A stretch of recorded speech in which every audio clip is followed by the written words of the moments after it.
And along with the sponsors, we have the artisans, and I love this area because we have a lot of artisans joining us here.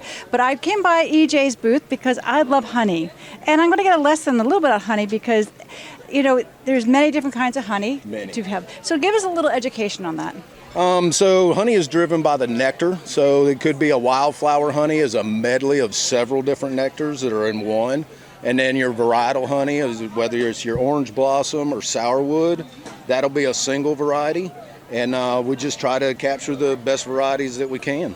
So when you put them, you know, side by side tasting, do you definitely taste the difference? You can definitely taste the difference. Everybody's going to have a little bit of different taste in them. Some people like the one that I think is sweet. Somebody else may not think as sweet.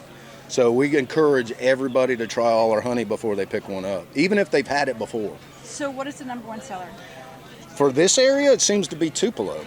Really? At this show right now, it is. Very good honey. We go to the panhandle of Florida where we harvest that Tupelo honey. Find that the soil is just great in Appalachia State Forest. And then my favorite honey is sourwood honey. Sourwood tree only grows in Appalachian Mountains. It blooms for 3 weeks out of the year, but this is a very, very awesome honey. It has actually won world's best honey several times. One of the only honeys to do that. It's a very short harvesting season as well. It is 3 weeks. You hope you have a good flow and you get what you can in those 3 weeks, and you got to wait another year to do it again. Well, EJ, I want to thank you so much for joining me. I love honey, and you got to stop by this booth as well, and wish you lots of luck. Thank you very much. It's nice talking with you. And I have to say, I walked by this booth and beautiful photography. And this is Savannah Sam, a.k.a. Steve. And thank you for letting me come in. You know, I love the diversity of your photography. Tell me a little bit about the medium, because you do some unique things to it. Well, what we do typically is take the photograph and then allow the image to speak for itself.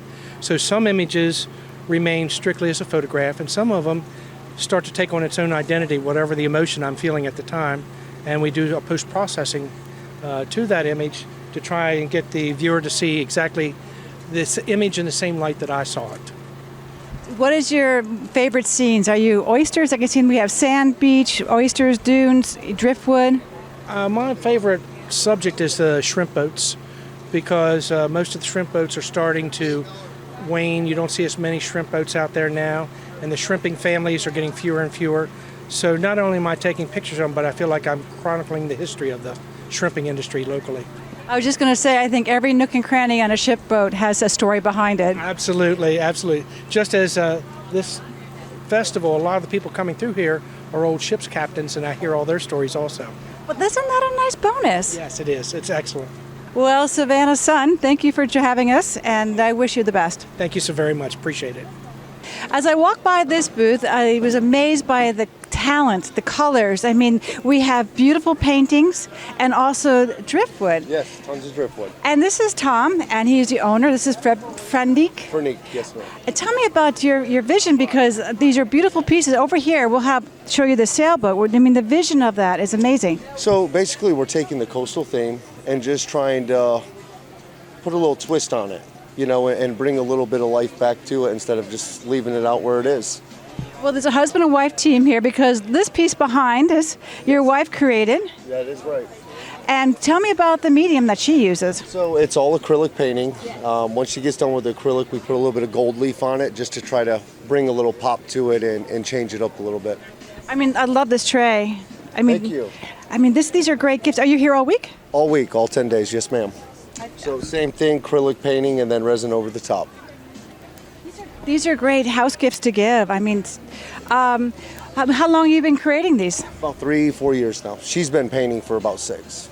Well, a lot of creative in your household. Yes, ma'am. What's your passion? I mean, what brought you to be working in the wood field? I just like what you can take from the marsh and turn it into something unique, I guess. You know, they're one-of-a-kind pieces. You can't really recreate them. It's what you find and what you make out of them. And I like that idea. So in a minute you'll get to see some of the pieces, but I just think you're great talent. Congratulations to you and your wife. Yes, thank you. Thanks for letting me stop by. No problem, thank you. And we've had a great time at the Water Festival here in Beaufort. Robyn, back to you. Thanks for watching this recap of the Beaufort Water Festival. I'm Robyn Zimmerman, and we'll see you next time on the Beaufort News.